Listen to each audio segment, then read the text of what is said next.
The millionaire went to see the coffee plantation, and when he saw the workers' ring, he started to break out in a cold sweat.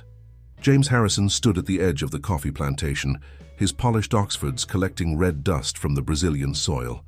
At 52, he had built Harrison Coffee into one of Britain's most respected premium coffee brands, but he never lost his passion for visiting the source. The morning sun cast long shadows across the endless rows of coffee plants, their rich aroma filling the air. "The Arabica crops are exceeding expectations this season, Mr. Harrison," Maria Santos, the plantation manager, gestured towards the flourishing plants. "Our workers have maintained exceptional standards." James nodded, his keen eyes scanning the workers as they moved methodically through the rows. He had always believed in knowing every aspect of his supply chain, from bean to cup. This particular plantation in Minas Gerais had caught his attention for its sustainable practices and superior beans. As they walked through the plantation, James observed the careful handling of the coffee cherries. Each worker demonstrated precision in selecting only the ripest fruits, ensuring the quality that had become synonymous with his brand.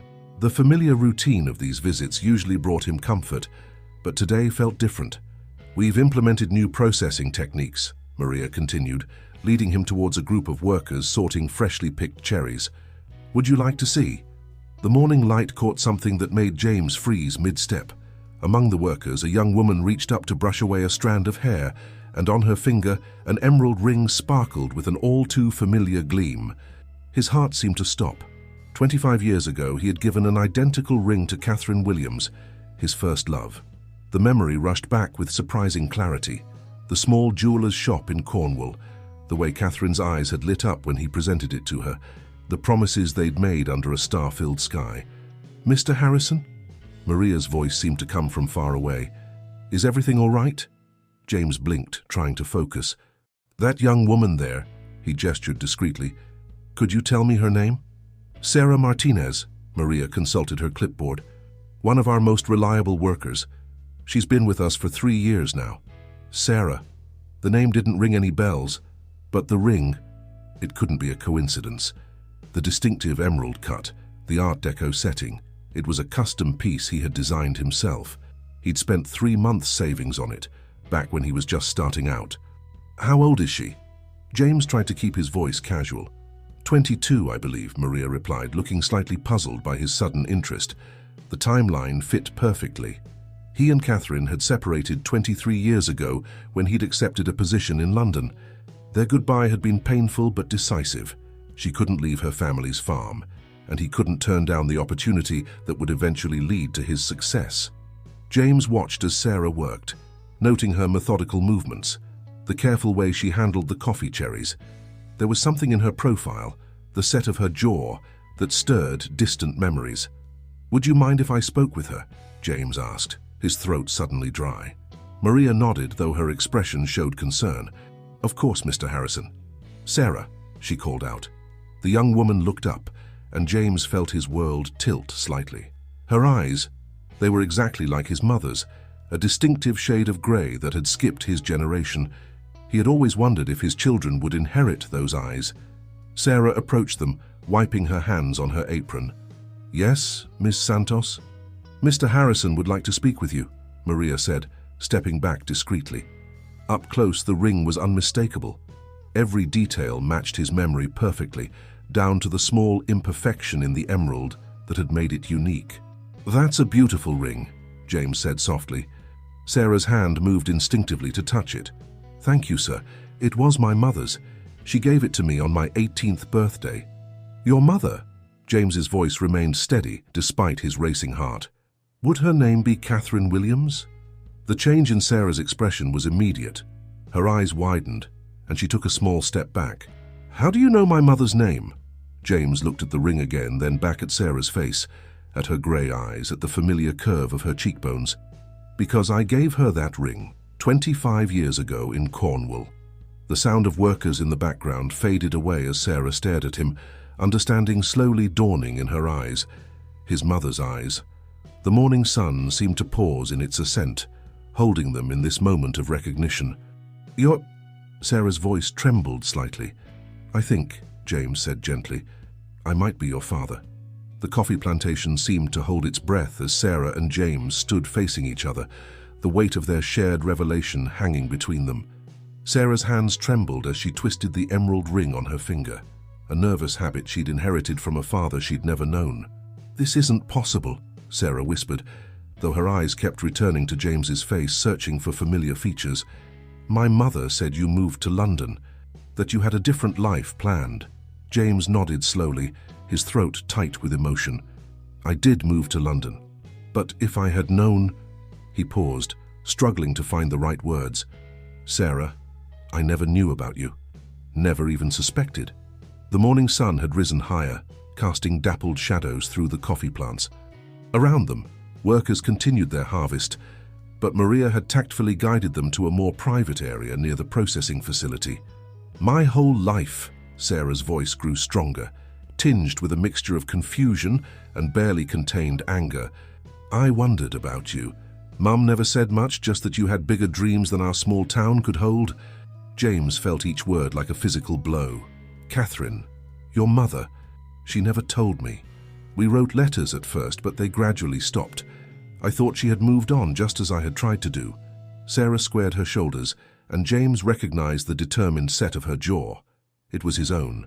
"She did move on. She raised me by herself, worked hard to give me everything I needed. We moved here when I was 5, started a new life." "Is she—" James hesitated. "Is she still in the area?" "She works at the neighboring farm," Sarah replied, watching his reaction carefully.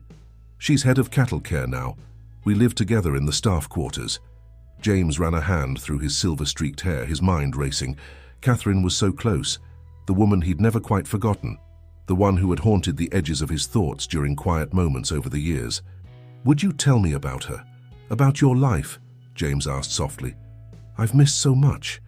22 years of your life." Sarah studied him for a long moment. The man before her was nothing like she'd imagined during countless childhood fantasies about her father. Instead of the shadowy figure who had abandoned them, here stood someone who seemed just as shaken by their discovery as she was. "Why are you here?" she asked suddenly. "At this plantation? I own Harrison Coffee," James explained. "We're considering this plantation as a new supplier. I always inspect potential partnerships personally." He gave a small, ironic laugh. "I never imagined this visit would change my life." Sarah's eyes widened in recognition. "Harrison Coffee, the luxury brand. We see your advertisements in the city sometimes." James nodded, fighting the urge to reach out to her. Everything in him wanted to bridge the gap of 22 years, but he knew it wasn't that simple. Trust would need to be earned. "Sarah," he said carefully, "I know this is overwhelming. It's unexpected for both of us. But if you're willing, I'd like to get to know you, and I'd like to speak with your mother." Sarah touched the emerald ring again, looking at it with new understanding. "Mum never told me where it came from, just that it was precious to her." She took a deep breath. "She finishes work at 4. Sometimes she walks by the stream behind the processing plant, checking on the water quality." James understood the implicit invitation in her words. "Would it be all right if I came back then?" "I'll tell her I met someone today," Sarah said, her voice steadier now. "Someone who recognized her ring."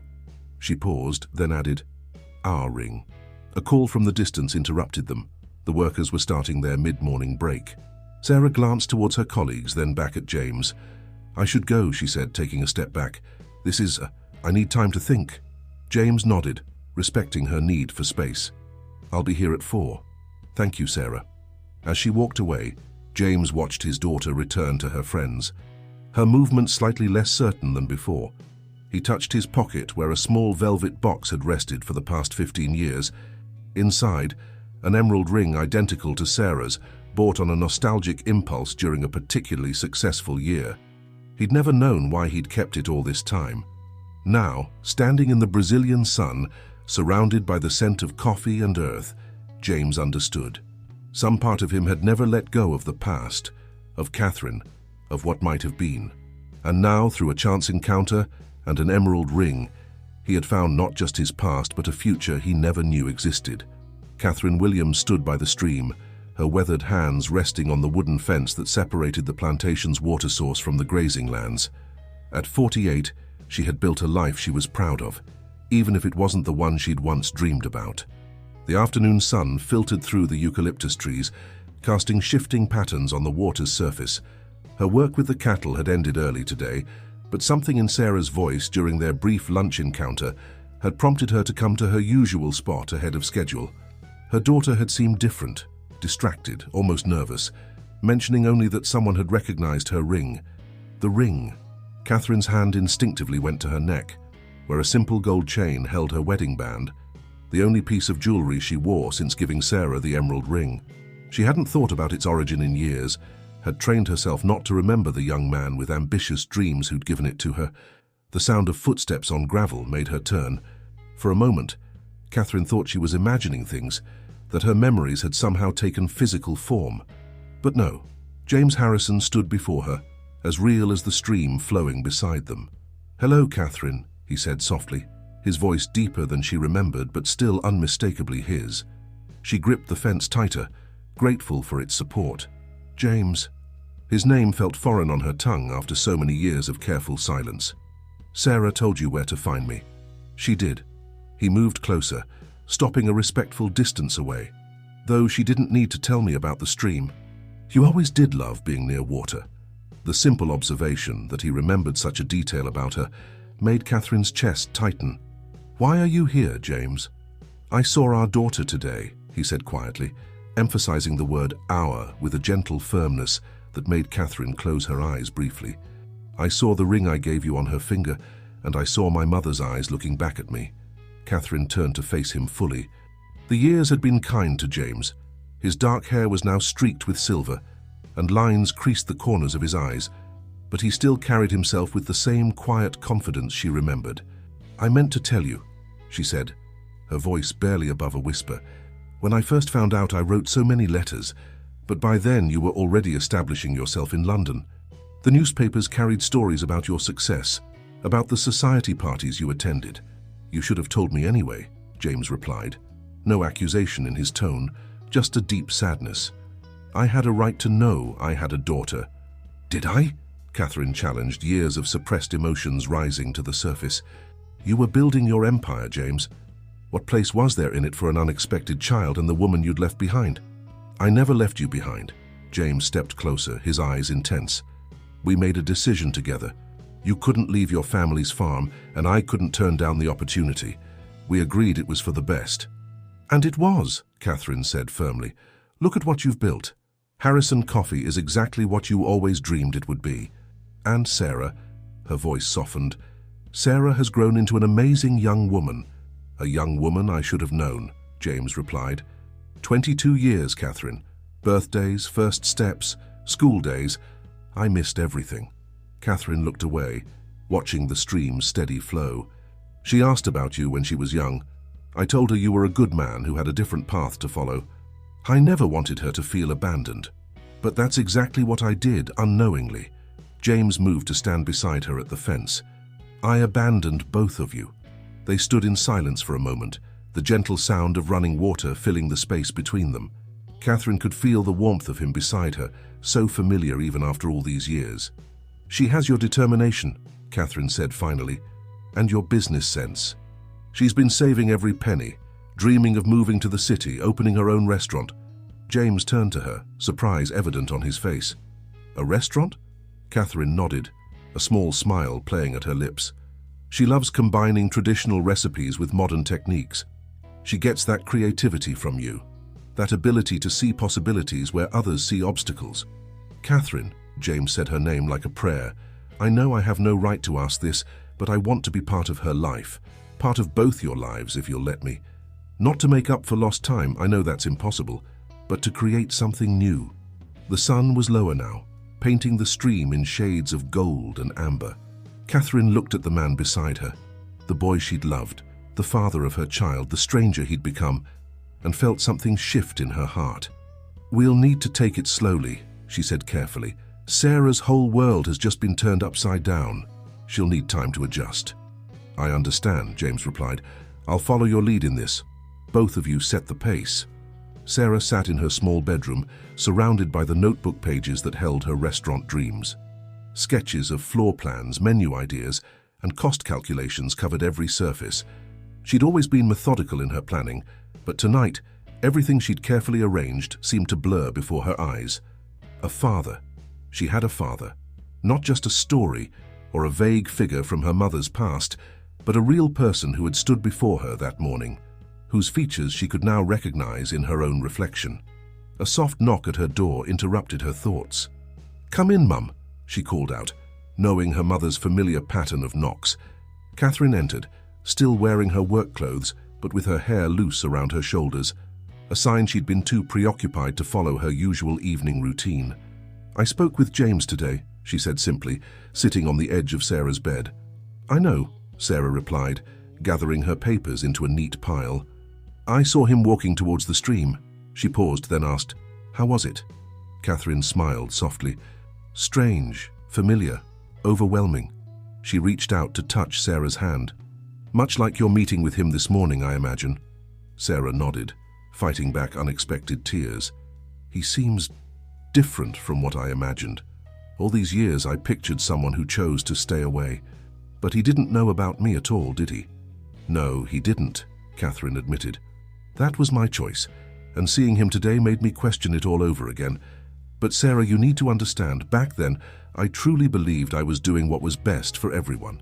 "He owns Harrison Coffee," Sarah said, gesturing to a magazine clipping on her wall, an article about innovative coffee shops she'd saved for inspiration. "All this time I've been working at a plantation that supplies beans to my father's company." Catherine laughed softly at the irony. "Life has a way of bringing things full circle, doesn't it? Rather like that ring finding its way back to him." Sarah twisted the emerald ring on her finger, seeing it with new eyes. "He said he designed it himself, that he spent months saving for it." 3 months, Catherine confirmed. "He worked extra shifts at his uncle's shop, learned everything he could about coffee roasting in the evenings. Even then, he had such clear vision of what he wanted to achieve. Like you with your cattle breeding programs," Sarah observed, "and me with my restaurant plans." "We're all dreamers in our own way," Catherine agreed. She hesitated, then added, "James, your father, he wants to be part of our lives. He's not asking to make up for the past, just to build something new." Sarah stood up, walking to her window that overlooked the plantation. In the distance, she could see the processing plant where she'd first met James that morning. "What do you think about that?" she asked her mother. "I think," Catherine said carefully, "that it's entirely up to you. You're an adult now, Sarah. You can choose what relationship you want with your father." Sarah turned back to her mother. "But what about you? Seeing him again, after all this time?" Catherine joined her at the window. "James and I have our own past to sort through. But that shouldn't influence your decisions about getting to know him." "He asked about my restaurant dreams," Sarah said quietly, "when I mentioned it this afternoon, before he went to meet you. His eyes lit up, just like yours did when I first told you about my plans." "Of course they did," Catherine smiled. "You're his daughter. That entrepreneurial spirit runs in your blood." Sarah picked up one of her notebooks, running her fingers over the pages of carefully detailed plans. "I've been saving for 3 years, but at this rate, it would take another 5 before I could even think about opening in São Paulo." "Sarah," Catherine's voice held a warning note, "don't think about James's money. That's not what this is about." "I know," Sarah assured her, "but Mum, all my life you've taught me to be practical, to see opportunities clearly. If getting to know my father also means having access to his business expertise, isn't that something to consider?" Catherine studied her daughter's face, seeing both James's ambition and her own pragmatism reflected there. "Just promise me you'll take time to know him as a person first. The business opportunities can wait." Sarah nodded, then suddenly hugged her mother tightly. "Thank you," she whispered. "For what?" "For raising me to be strong enough to handle this. For giving me his ring when you could have hidden it away. For everything." Catherine held her daughter close, remembering the countless nights she'd wondered if she'd made the right choice. Now, with Sarah in her arms and James back in their lives, she finally felt the pieces of their story starting to fall into place. "He's coming back tomorrow," Sarah said, pulling away slightly. "He wants to have breakfast with us before he returns to São Paulo. Will you come?" Catherine looked at her daughter, this remarkable young woman who had somehow inherited the best of both her parents, and nodded. "Yes," she said. "I think it's time we all sat down together." The small cafe in the nearby village had just opened when James arrived. He'd chosen it carefully, neutral ground for their first family breakfast. Through the window, he watched the early morning mist roll across the hills, reminiscent of Cornwall mornings from his youth. He'd barely slept, spending most of the night in his hotel room reviewing Sarah's age milestones against his business achievements. While he was winning his first industry award, she was taking her first steps. As he was opening his flagship store in London, she was starting school. Each success in his life now carried a shadow of what he'd missed in hers. The bell above the door chimed, and James looked up to see Catherine and Sarah entering. They'd arrived together, but there was a noticeable space between them, physical evidence of the shifting dynamics in their relationship. Both women wore casual clothes, but James noticed Sarah had styled her hair carefully and Catherine had put on light makeup. "Good morning." He stood, suddenly uncertain about the proper greeting. Should he shake their hands? Attempt a hug? But Sarah solved the dilemma by sliding into the chair opposite him, while Catherine took the seat between them, completing their triangle. "I hope you don't mind," James gestured to the cafe. "I thought this might be more comfortable than meeting at the Plantation." "It's perfect," Catherine said, and James was struck by how her voice still carried the same gentle strength he remembered. "Sarah and I often come here on Sundays. They make excellent pão de queijo," Sarah added, then explained Brazilian cheese bread. "It's best when it's fresh from the oven." As if on cue, a waitress approached with a basket of steaming rolls and 3 cups of coffee. James had arranged it in advance, remembering Catherine's preference for breakfast before serious conversations. "I took the liberty of ordering," he said, "but we can get anything else you'd like." Sarah reached for a roll, then hesitated, watching as James took a sip of his coffee. "How do you take it?" she asked suddenly. "Your coffee?" James set down his cup. "Black, no sugar. I like to taste the pure flavor of the beans." "Me too," Sarah said softly, and Catherine made a small sound that might have been a laugh. "She's always been that way," Catherine explained. "Even as a child, she wanted to taste things in their simplest form. Used to drive my mother mad. She believed everything was better with sugar." The mention of Sarah's grandmother created a moment of tension. James had never met Catherine's parents, as they'd parted ways before he'd had the chance. Now he wondered about all the family connections he'd missed, the generations that had shaped his daughter's life. "Tell me about your restaurant dreams," he said to Sarah, sensing she might be more comfortable discussing future plans than past histories. "Your mother mentioned you've been planning it for some time." Sarah's eyes lit up, reminding James so much of Catherine when she used to talk about her agricultural studies. "I want to create something that bridges cultures," she explained, reaching for her ever-present notebook in her bag. "Traditional Brazilian cuisine with modern British influences. A place where both my heritages can come together." James watched as she opened the notebook, revealing pages of detailed plans and calculations. Her methodical approach to business planning mirrored his own early days, when he'd filled countless notebooks with coffee blend ratios and market analyses. "May I?" he asked, gesturing to the notebook. Sarah nodded, sliding it across the table. As James reviewed her work, Catherine spoke quietly. "She's been researching locations in São Paulo, studying market trends, even taking online business courses in the evenings." "These projections are impressive," James said, genuinely moved by the thoroughness of Sarah's planning. "You've considered variables that many experienced restaurateurs overlook." Sarah straightened in her chair, pride warring with modesty on her face. "I still have a lot to learn. And the startup costs in São Paulo are significant." "Sarah," Catherine's tone carried a warning, but James understood the unspoken question in his daughter's words. "I'd like to help," he said carefully, looking between mother and daughter. "Not just financially, but with business expertise, industry connections, whatever you need. But," he added, seeing Catherine's expression, "perhaps we should focus on getting to know each other first." "Agreed," Sarah said, surprising both her parents. "I've waited 22 years to know my father. The restaurant can wait a little longer." The sunlight had grown stronger, burning away the morning mist. Through the window, James could see the plantation workers heading to their daily tasks, their figures small against the vast coffee fields. How many mornings had Sarah walked that same path, not knowing her father's company was tied to her work? "I need to return to London tomorrow," James said, the words feeling heavy in his mouth. "But I'd like to come back next week, spend more time here. if that's all right with both of you." Catherine and Sarah exchanged a glance, years of unspoken communication passing between them. Then Catherine nodded. "We'd like that," she said, and Sarah echoed her agreement. As they continued their breakfast, the conversation flowed more easily. They spoke of safe topics, the weather, the coffee harvest, local news, but beneath the ordinary words ran currents of deeper emotions, of possibilities and fears, of past regrets and future hopes. The London office of Harrison Coffee occupied the top floor of a converted Victorian warehouse in Clerkenwell. James sat at his desk, staring at the family photograph he'd added next to his computer, a quick snapshot Catherine had taken of him and Sarah at the cafe before he left. The morning light in the image caught the emerald ring on Sarah's finger, creating a small burst of green fire. "Sir?" His assistant Margaret appeared in the doorway. "The board members are waiting in the conference room." James nodded, straightening his tie. In the week since his return from Brazil, he'd been carefully laying the groundwork for changes that would impact both his business and personal life.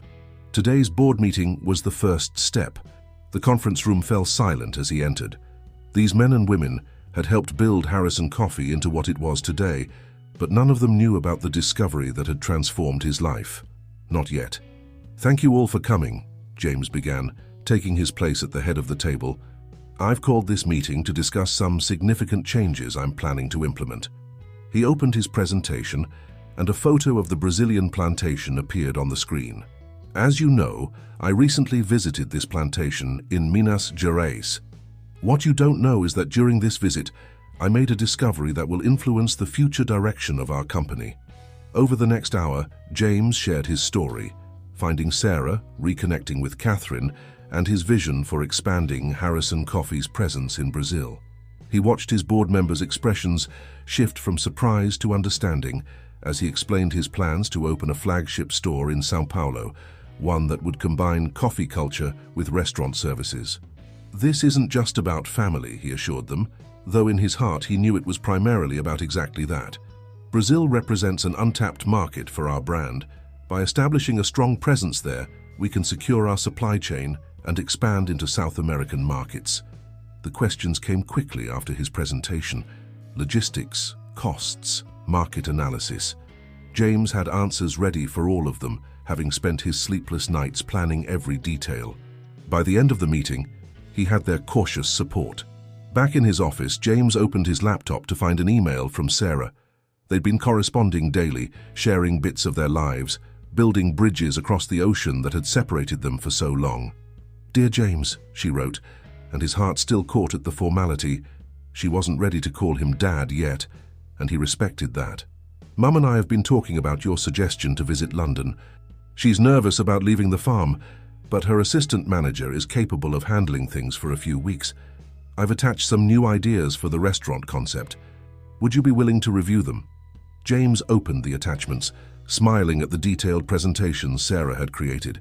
She'd expanded on her original concept, incorporating elements of coffee culture that showed she'd been researching his company. His phone buzzed, a text from Catherine. "She's been up all night working on those plans. Some things never change, and she has your dedication." James typed back, "And your attention to detail. Have you told her about your university studies in business management yet?" "Not yet," Catherine replied. "Some revelations need time." Looking out his office window at the London skyline, James felt the distance between his two lives beginning to blur. In his mind, he could already see it. A restaurant in São Paulo, blending British sophistication with Brazilian warmth, just like the family that would run it. He began drafting an email to his property team, instructing them to begin scouting locations in São Paulo. Then he opened another email to Sarah, starting with the words that felt most important. "I'm proud of you." The afternoon sun cast long shadows across his desk, reminding him of that morning in the plantation when everything had changed. His life had been carefully ordered before, scheduled, predictable, successful. Now it was messy, complicated, and infinitely richer. His computer chimed with another email from Sarah. "Mum finally agreed to the London trip. 3 weeks from now. She says to tell you she still takes her tea the same way. Milk, no sugar. Some things really never do change." James sat back in his chair, emotion tightening his throat. In 3 weeks, he would have both Catherine and Sarah here in London. The city that had once represented his choice to leave everything behind would become the place where they began again. He touched the photograph on his desk, his finger tracing the familiar gleam of the emerald ring that had brought them back together. Sometimes the smallest things, he reflected, could bridge the greatest distances. London greeted Catherine and Sarah with typical British weather. A fine drizzle that made the city lights blur like an impressionist painting. James waited at Heathrow's arrival terminal, his heart racing as he watched the arrivals board announce their flight from São Paulo had landed. Sarah emerged first, her eyes wide as she took in the bustling airport. She'd traded her plantation work clothes for stylish travel wear, and James noticed she'd styled her hair like the models in London fashion magazines. Behind her, Catherine appeared more hesitant, but no less elegant in her simple blazer and jeans. "Welcome to London," James said softly, suddenly uncertain about proper greetings. But Sarah surprised him by stepping forward for a quick hug, and Catherine offered a warm smile that eased the tension. "It's so different from what I imagined," Sarah breathed, turning in a slow circle to take in the international crowd, the luxury shop displays, the endless stream of travelers. "I've seen it in movies, but being here—" "Wait until you see the city proper," James smiled, leading them towards the waiting car. He'd arranged for a professional driver, wanting to focus entirely on his family during this crucial first day. The drive into central London became an impromptu tour, with Sarah pressing her face against the window to catch glimpses of famous landmarks, while Catherine quietly observed the changes in a city she'd last seen 2 decades ago. "I've arranged for you to stay at my Mayfair apartment," James explained, as they drove through increasingly elegant neighborhoods. "I'll be at my house in Hampstead, but I'm only a phone call away if you need anything." "Mayfair?" Sarah's eyes widened. "Isn't that where all the luxury shops are?" "It's where our flagship store is located," James nodded. "I thought you might like to see the heart of Harrison Coffee's operations while you're here." The apartment exceeded even Sarah's expectations. Located in a converted Georgian townhouse, it offered views over a private garden square. 2 bedrooms had been prepared, each with its own sitting area and ensuite bathroom. Fresh flowers filled crystal vases, and a welcome basket contained carefully selected British treats. "This is overwhelming," Catherine said quietly, running her hand along a mahogany side table. James caught the note of discomfort in her voice. "I know it's a lot," he acknowledged, "but I wanted you both to experience the London I know, to understand the life I built here." Sarah had discovered the kitchen and was examining the professional-grade coffee machine with obvious interest. "Will you teach me how to use this?" she called out. "I should know about proper coffee service if I'm going to open a restaurant." "First thing tomorrow," James promised, "but tonight I thought we might have dinner at home. I've arranged for a private chef to prepare something special." Catherine raised an eyebrow. "A private chef? James, we don't need—" "Please," he interrupted gently, "let me do this. Not to show off, but to share my world with you both. The way you shared yours with me in Brazil." The evening unfolded better than James had dared hope. The chef prepared a fusion menu that combined British and Brazilian influences, inspiring an animated discussion about Sarah's restaurant concepts. As they talked, the formality gradually melted away, replaced by genuine warmth and curiosity. "Tell me about the first coffee shop," Sarah requested over dessert. "How did you start?" James glanced at Catherine, who nodded encouragingly. "It was a tiny place in Soho," he recalled, "half the size of this living room. I slept in the storage room for the first year, roasting beans at night and serving customers during the day."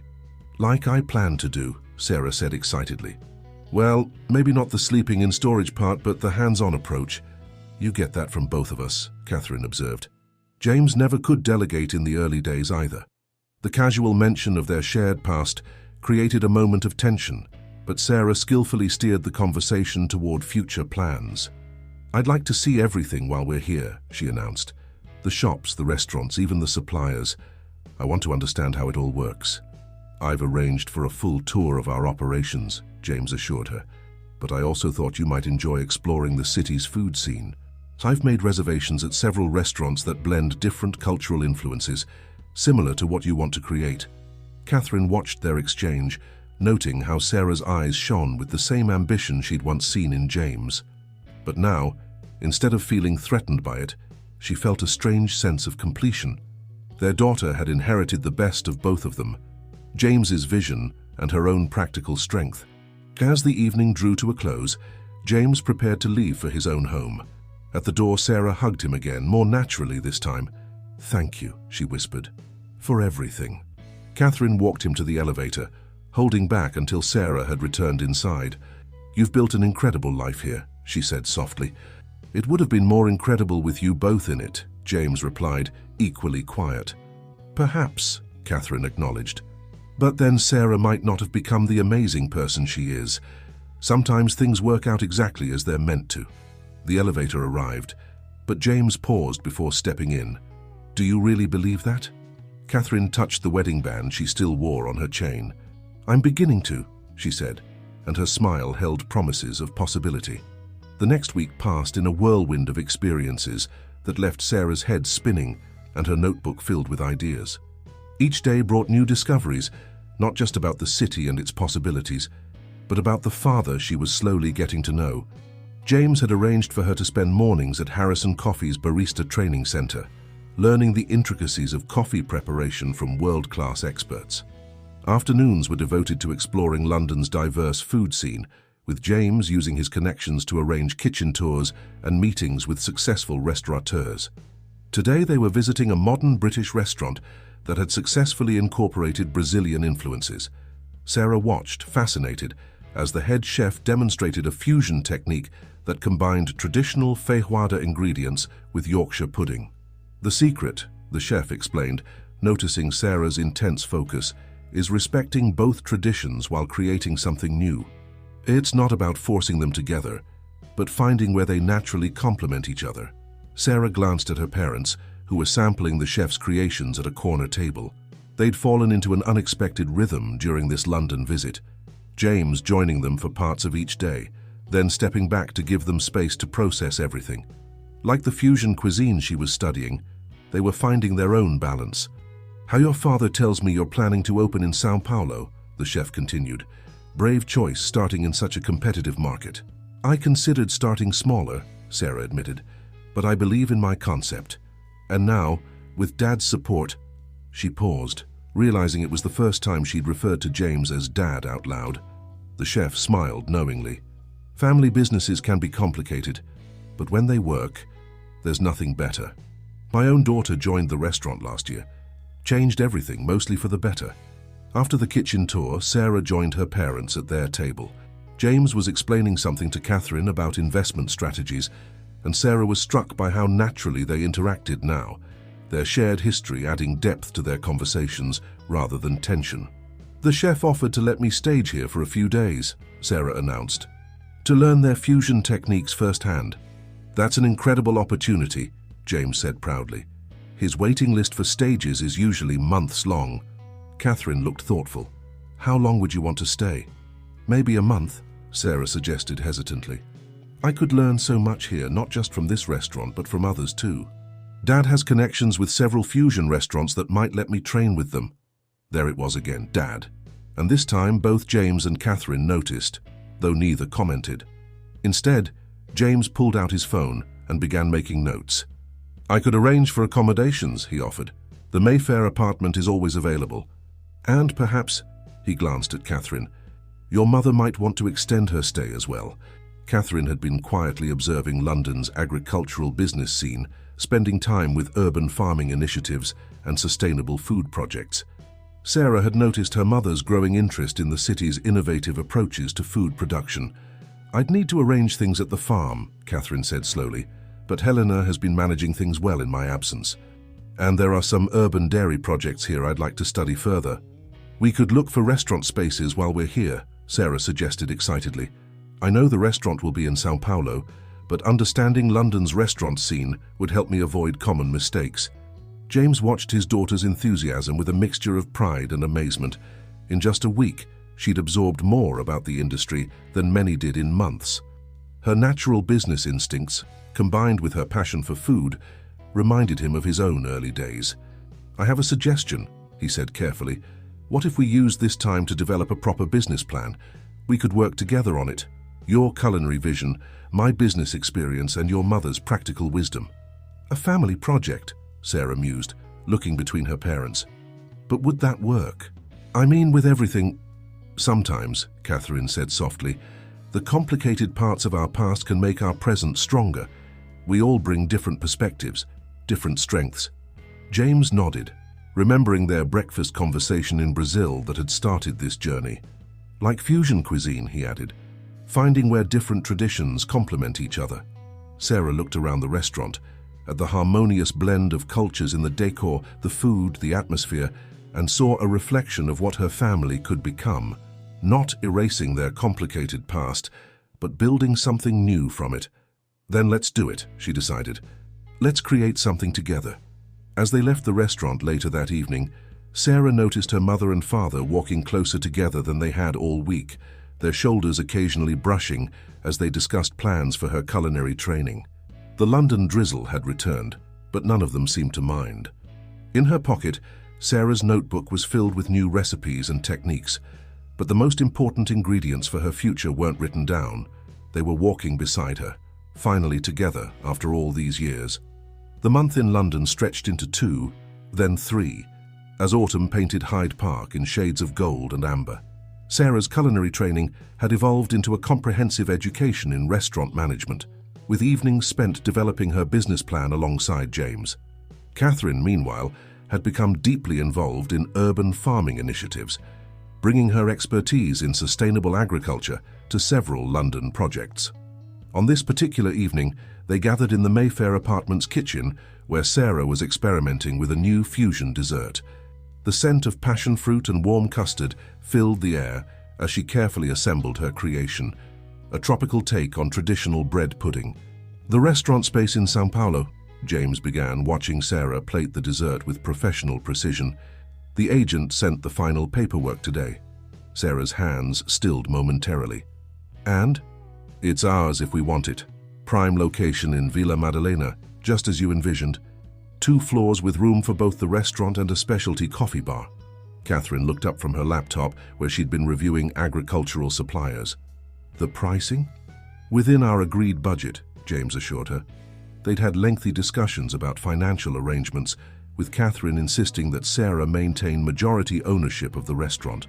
James had agreed, understanding the importance of their daughter building something that was truly her own. I've been thinking, Sarah said, placing the finished desserts in front of her parents, about the name for the restaurant. She'd rejected dozens of suggestions over the past months, wanting something that would capture both her heritage and her vision. Now, watching her parents sample her creation, James analyzing the flavor profile with his trained palate, Catherine appreciating the use of local ingredients, she felt ready to share her idea. Emerald, she said simply. After the ring that brought us together, the silence that followed was heavy with emotion. Catherine's hand went instinctively to her neck, where her wedding band still hung on its chain. James reached into his pocket and withdrew a small velvet box, the one he'd carried for 15 years. I've been waiting for the right moment, he said quietly, opening the box to reveal an emerald ring identical to Sarah's. Catherine, I bought this years ago, never quite understanding why. Now I know I was holding on to hope. Catherine stared at the ring, then at James. What are you saying? I'm not proposing, he clarified quickly. At least not in the traditional sense. But I am suggesting that perhaps we could build something new, just as Sarah is doing with her restaurant. Something that honors our past while creating a different future. Sarah watched her parents, hardly daring to breathe. Over the past months, she'd observed their careful dance of reconnection, shared memories leading to new understandings, old wounds healing through honest conversations. The restaurant, Catherine said carefully, it needs someone to oversee the sustainable sourcing, the relationship with local farmers. And Harrison Coffee needs a director of agricultural partnerships, James added. Someone who understands both the farming and business aspects. Sarah looked between them, understanding dawning. You're moving to São Paulo? Both of you? We've been discussing it, Catherine admitted. The farm in Brazil has excellent management in place now, and with video calls I can oversee operations remotely. And I can run the London office from anywhere, James added. The board has already approved the expansion plans for Brazil. Sarah sat down heavily, overwhelmed by the implications. So we'd all be there? Together? "If that's what you want," James said gently, "this is your dream, Sarah. We don't want to overshadow it." Sarah reached for her emerald ring, the gesture that had become automatic when she needed grounding. "When I first planned the restaurant, I imagined doing everything alone. I thought that's what I needed to prove myself. But now—" "Now?" Catherine prompted. "Now I understand that accepting help, accepting love, doesn't make you weaker. It makes everything richer." She looked at her dessert creation. "Like this pudding. It's better for having both traditions, both influences." James reached across the table and took Catherine's hand, his other hand still holding the emerald ring. "Some things are worth waiting for," he said softly. "Worth building slowly and carefully." Catherine looked at the ring, then at their joined hands, and finally at Sarah. "Emerald," she said thoughtfully, "it's perfect for the restaurant. A symbol of growth, of new beginnings." Outside, London's evening lights began to twinkle, reflecting off the autumn mist. In the warm kitchen, 3 people who had been strangers just months ago sat surrounded by the evidence of their growing bonds. Sarah's experimental dishes, James's business plans, Catherine's agricultural reports. "To new beginnings," Sarah raised her coffee cup in a toast. "To family," James added. "To both," Catherine completed, and reached for the emerald ring that had waited 15 years to come home. The São Paulo spring brought with it warm breezes and the promise of new beginnings. The restaurant space in Vila Madalena was transforming daily, its walls now painted in sophisticated shades of green and gold. Sarah stood in what would soon be the main dining room, surrounded by construction workers and delivery personnel, her ever-present notebook in hand. "The coffee bar installation begins tomorrow," James said, joining her with 2 cups of coffee, their daily ritual now. "The equipment arrived from London this morning." Sarah accepted her cup, breathing in the familiar aroma. "Did Mum finish negotiations with the Organic Farmers Cooperative?" "Signed the contracts this morning," James confirmed. "She's already planning crop rotations to ensure we have consistent supply year-round." The past month had been a whirlwind of activity. After returning from London, they'd thrown themselves into preparations for both the restaurant and their new living arrangements. Catherine had found a beautiful apartment building nearby, with separate units for each of them, but shared garden space where she was already planning an herb garden. "The kitchen equipment arrives next week," Sarah said, consulting her notebook.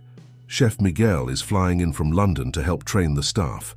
He said my fusion recipes are ready for a professional kitchen." James watched his daughter with pride. She moved through the construction space with confidence, equally comfortable directing workers and discussing fine dining concepts. Her time in London had transformed her from a dreamer into a capable businesswoman, while keeping her creativity and passion intact. "Sarah!" Catherine's voice called from the entrance. "The sample uniforms are here." They made their way to the front where Catherine was unpacking a box. The uniforms were elegant yet practical, in deep green with gold accents. The restaurant's logo, a stylized emerald with coffee leaves, was embroidered on each piece. "They're perfect," Sarah breathed, running her fingers over the embroidery. "Just like I imagined." 3 weeks until opening night, Catherine reminded them, though none of them needed the reminder. The date was etched in all their minds. James cleared his throat. "About that, I've had an idea, but I wanted to run it by you both first." Mother and daughter turned to him expectantly. Over the past months, they'd learned to trust his business instincts, just as he'd learned to trust their practical wisdom. "What if we have 2 opening nights?" he suggested. "A private one first, just family and close friends, the people who've been part of our journey. Then the public opening the next night." Sarah's eyes lit up. "We could invite the plantation workers, the farm staff, Miguel and the London team," Catherine added. "Everyone who helped bring us to this moment," James completed. Looking around the space that would soon be filled with life and laughter, Sarah felt overwhelmed by how far they'd come, from a chance encounter in a coffee plantation to this, a family business in the truest sense. "I've been working on something for the private opening," she said hesitantly. "A special menu that tells our story through food." She opened her notebook to a carefully planned menu. Coffee-rubbed beef from Catherine's farm suppliers, traditional British puddings with Brazilian fruit, plantation-inspired coffee service. Each dish represented a piece of their journey.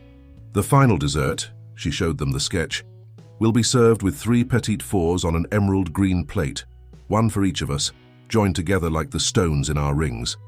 Catherine touched her emerald ring. She'd finally moved it from the chain to her finger, not as a wedding band but as a symbol of their new beginning. James reached for her other hand, while Sarah watched them with a smile. "Sometimes," Catherine said softly, "the longest journeys bring us exactly where we need to be." Outside, the São Paulo traffic created its usual symphony, but inside the emerging restaurant, 3 people stood in comfortable silence, surrounded by the physical manifestation of their reconciliation and renewal. "We should get back to work," Sarah said finally. "Those kitchen installations won't supervise themselves."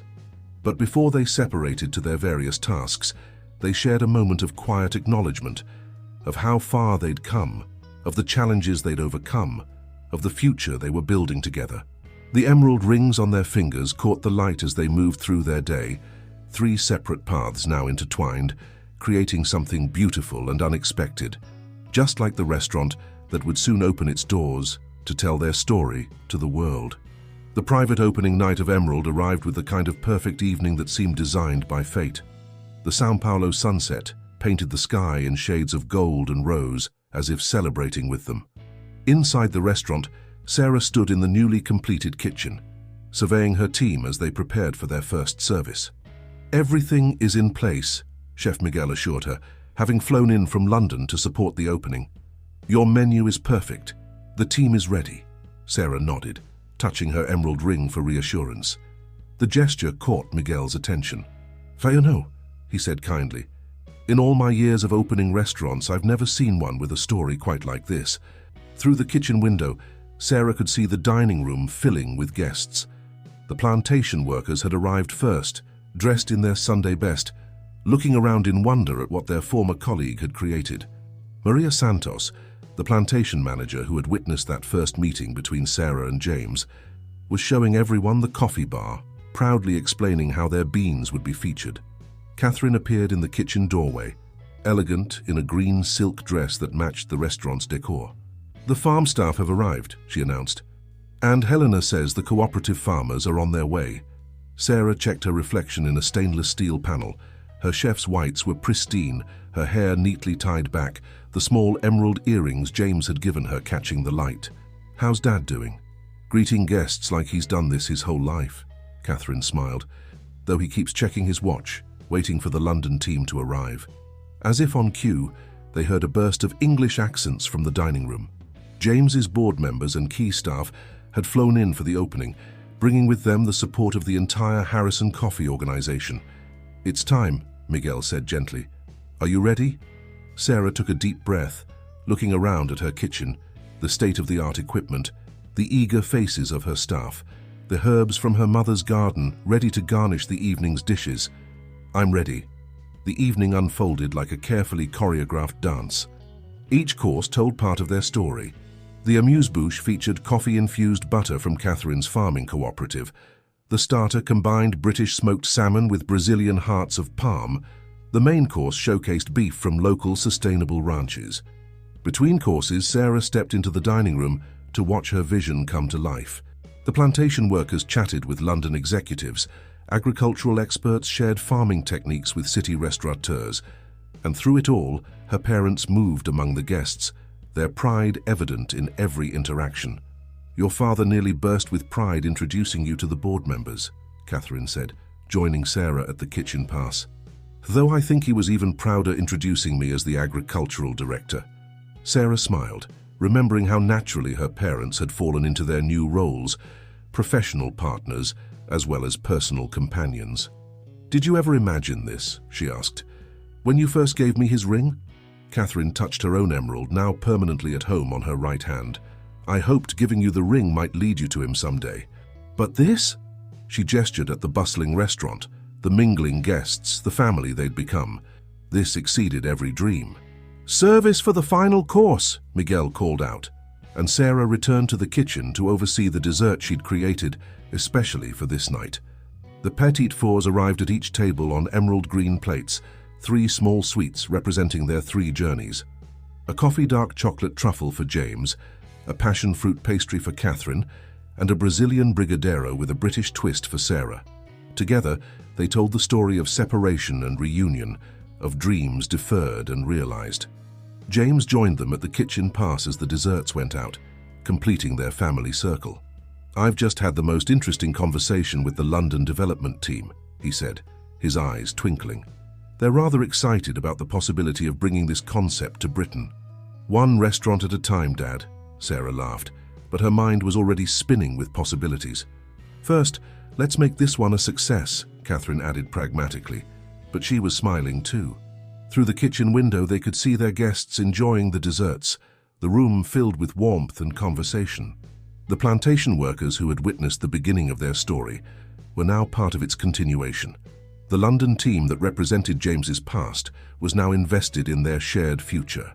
"Tomorrow is the public opening," Sarah said, "but tonight is for family." She looked at her parents, at the way they stood together now, comfortable in their redefined relationship, still independent but choosing to be connected. The emerald rings on their fingers caught the light, 3 identical stones representing not what was lost, but what had been found. "To family," James raised his water glass in a quiet toast. "To dreams," Catherine added. "To both," Sarah completed, and in the warmth of their shared smile she knew that whatever challenges tomorrow's public opening might bring, they would face them together. The morning after the private opening, Sarah arrived at Emerald just as the sun was rising. She found her parents already there, James carefully testing the coffee machines, while Catherine arranged fresh herbs from her garden. The sight of them, working in comfortable synchronization, filled her heart with quiet joy. "Ready for tonight?" James asked, handing her a perfectly prepared cappuccino. "The reservations are fully booked for the next 3 months," Sarah replied, accepting the coffee gratefully. "The food critics from every major publication in Sao Paulo will be here. Even some international press." "They're not coming for the critics," Catherine said firmly. "They're coming because you've created something unique, something true." The day passed in a blur of preparation. The kitchen team arrived early, energized by the success of the previous night. The front-of-house staff polished glasses and rehearsed their knowledge of the menu one final time. Every detail was checked and rechecked. As evening approached, Sarah took a moment alone in the dining room. The tables were perfectly set, each emerald green napkin folded precisely, each piece of silverware gleaming. The coffee bar's copper accents caught the last rays of sunlight, and the herb wall Catherine had designed added living texture to the space. She touched the emerald ring on her finger, remembering the morning in the plantation when James had first noticed it. How strange to think that a piece of jewelry could change so many lives. Or perhaps it wasn't the ring at all, but the connections it represented, the ties of family that had never truly broken, just waited to be rediscovered. The first guests arrived precisely at 7. Sarah watched from the kitchen as the dining room filled, her practiced eye noting the food critics attempting to remain anonymous, the local celebrities trying not to draw attention, the ordinary people who had been intrigued by the story of a family-owned fusion restaurant. "First orders coming in," Miguel announced, and the kitchen burst into coordinated activity. Throughout the evening, Sarah moved between the kitchen and dining room, ensuring every dish met her standards, every guest felt welcomed. She watched with pride as her father guided guests through coffee pairings, her mother explained the sustainable sourcing of ingredients, and her staff executed her vision perfectly. The critics' tables received the same attention as everyone else's. No special treatment, just the honest expression of their family's journey through food. Sarah had learned from both her parents that authenticity was the truest path to success. As the evening progressed, the warm buzz of conversation filled the restaurant. Sarah overheard snippets of praise, saw phones raised to capture particularly beautiful dishes, noticed the subtle nods of approval from even the most skeptical critics. Near closing time, her parents found her in the kitchen, overseeing the final dessert service. "Come with us," Catherine said softly. "There's something you need to see." They led her up to the restaurant's small rooftop garden, a space Catherine had insisted on including in the design. From here, they could see the lights of Sao Paulo spreading out before them, a tapestry of urban energy and possibility. "Your grandfather would have been so proud," Catherine said, squeezing Sarah's hand. "He always said you had greatness in you." "Both of your grandparents would have been," James added. "My mother especially. She loved food almost as much as she loved bringing people together." Sarah looked at her parents, noting how they stood close together now, comfortable in their rebuilt relationship. "I have something for you both," she said, reaching into her chef's jacket pocket. She pulled out 2 small boxes. Inside each was a pendant, a tiny, perfect emerald set in silver. "To match our rings," she explained.